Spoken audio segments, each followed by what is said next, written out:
Salam sejahtera, nama saya ialah Shirley Sang Ching Lee dan nombor medik saya ialah BB22110172. MD yang telah saya pilih ialah YB Chiu Sun Man. Beliau berasal dari negeri Sarawak.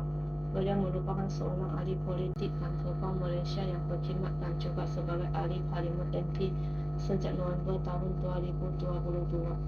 Beliau juga adalah ahli dan Produk Pemuda Negeri Sarawak Parti Keadilan Rakyat PKR dan seorang parti komponen Gabungan Pakatan Harapan PH.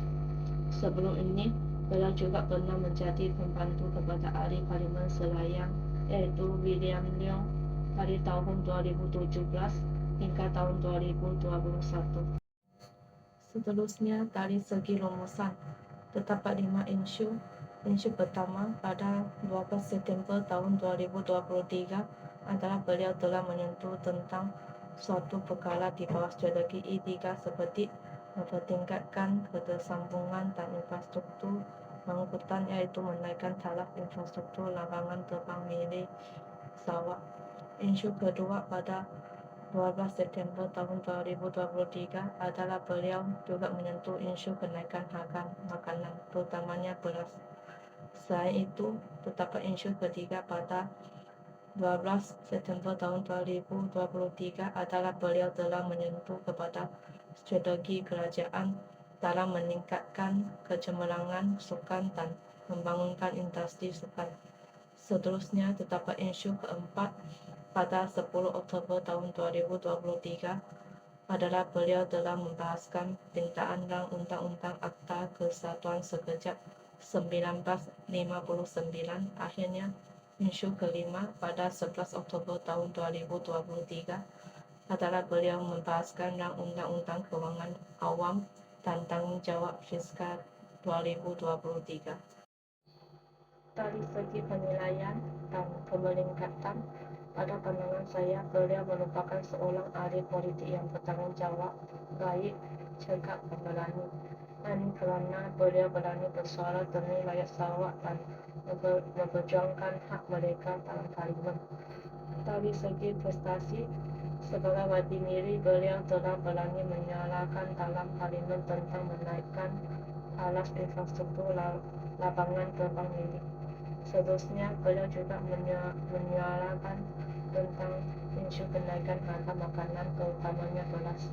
Di samping itu, beliau mengutarakan tentang ketidakadilan peruntukan pada bantuan sukan kepada sekolah, khususnya kepada pelajar dari Sarawak dan Sabah. Selain itu, beliau juga mengambil berat tentang kesihatan mental rakyat Sarawak. Seterusnya, dari segi cadangan pertama adalah beliau harus mencadangkan pihak kerajaan melaksanakan sesuatu peraturan baru iaitu menghadkan pembelian beras bagi setiap keluarga atas sebab isu kenaikan harga beras. Di samping itu, beliau harus mencadangkan pihak kerajaan menaikkan kadar bantuan sukan kepada sekolah yang berada di negeri Sarawak dan Sabah supaya pelajar-pelajar dari luar pantai di negeri Sabah dan Sarawak dapat mengurangkan masalah kos logistik semasa menyertai pertandingan sukan. Akhirnya, cadangan ketiga adalah beliau harus mencadangkan pihak kerajaan memberikan ganjaran yang istimewa kepada pegawai perubatan dan doktor di Sarawak agar dapat mengalahkan pegawai perubatan dan doktor dari negeri yang lain berkhidmat di Sarawak dan memberikan motivasi kepada mereka. Kesimpulannya, YB Chiu Sun Man merupakan seorang ahli politik yang bertanggung jawab, baik, cegah dan berani kerana beliau sentiasa memperjuangkan hak-hak kepada rakyat Sarawak. Harapan yang saya berikan kepada YB Chiu Sun Man adalah kekal memperjuangkan hak-hak kepada rakyat Sarawak, menyuarakan pandangan atau cadangan yang dapat memberi manfaat kepada rakyat Sarawak dan sentiasa mengambil berat dengan rakyat Sarawak. Konklusinya, beliau merupakan seorang ahli politik yang bertanggung jawab atas jawatannya dan membuat prestasi yang baik. Pengundangan saya sampai sini sahaja. Sekian, terima kasih.